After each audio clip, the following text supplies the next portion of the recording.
स्वराज्य म्हणजे काय हे समजायचं असेल तर पन्हाळगड पाहायलाच हवा, जिथे इतिहास लिहिला नाही तर इतिहास जगला गेलाय, जिथे प्रत्येक दगड स्वराज्यासाठी लढलाय. चला तर मग पन्हाळगडावरील त्या वास्तू पाहूया ज्या आजही शौर्याची साक्ष देतात. स्वराज्यासाठी स्वतःचा जीव अर्पण करणारे वीर शिवाकाशीत. शिवाजी महाराजांचा वेश घेऊन त्यांनी इतिहासाला कलाटणी दिली. सोमेश्वर तलाव म्हणजे पाणीसाठा नाही, तो शिवरायांच्या आठवणींचा वारसा आहे. या पाण्यात आजही स्वराज्याचा इतिहास प्रतिबिंबित होतो. सोमेश्वर मंदिरात छत्रपती शिवाजी महाराजांनी 1,00,000 सोनचाफ्याची फुले अर्पण केली होती. पावनखिंड लढवून स्वराज्यासाठी प्राण अर्पण करणारे वीर बाजीप्रभू देशपांडे. हेमाडपंथी शैलीत बांधलेला हा कोकणी दरवाजा. चुना नाही, सिमेंट नाही, फक्त दगडांना खाचा खुंट्या पाडून घट्ट बसवलेली अद्भुत रचना.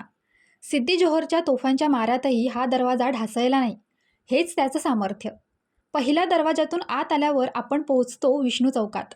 इथे छत्रपती शिवाजी महाराजांचे सोन्याच्या फुलांनी स्वागत झाले होते. विष्णू चौकात विष्णुतीर्थ नावाची विहीर आहे.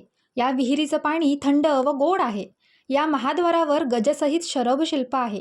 या शरभशिल्पाचा अर्थ अतिशय प्रतिकात्मक आहे.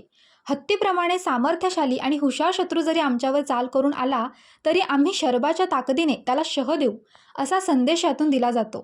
तिसऱ्या दरवाजावरही अतिशय सुबक आणि देखणे मोरांचे कोरीव शिल्प आपल्याला पाहायला मिळते. 3 दरवाजाच्या जवळच असलेली ही वास्तू आहे अंधारबाव. अंधारबाव म्हणजे गुप्त आणि सुरक्षित पाणीसाठ्याची योजना. शत्रूच्या वेढ्यातही किल्ला दीर्घकाळ टिकावा यासाठी उभारलेली वास्तू. या तळ्यातून सुंदर पाण्याचा झरा वाहतो आणि त्या देवांगणेने जणू काही वाड्याच्या या ठिकाणी अत्युच्च पदवीच्या मनुष्याच्या हुकुमाने हा तलाव ठेवला.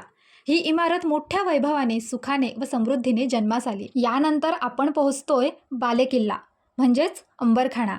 गंगा, यमुना आणि सरस्वती ही 3 कोठारे म्हणजे स्वराज्याच्या अन्नसुरक्षेचा कणा. हजारो खंडी धान्य साठवण्याची ही व्यवस्था आजही आपल्याला थक्क करते. ही वास्तू आहे सज्जाकोठी. सज्जाकोठी म्हणजे राजकीय निर्णयांची आणि इतिहासाची साक्ष. इथूनच शिवरायांनी दूरवरचा मुलूख न्याहाळला. आणि अखेरीस राजदिंडी मार्ग.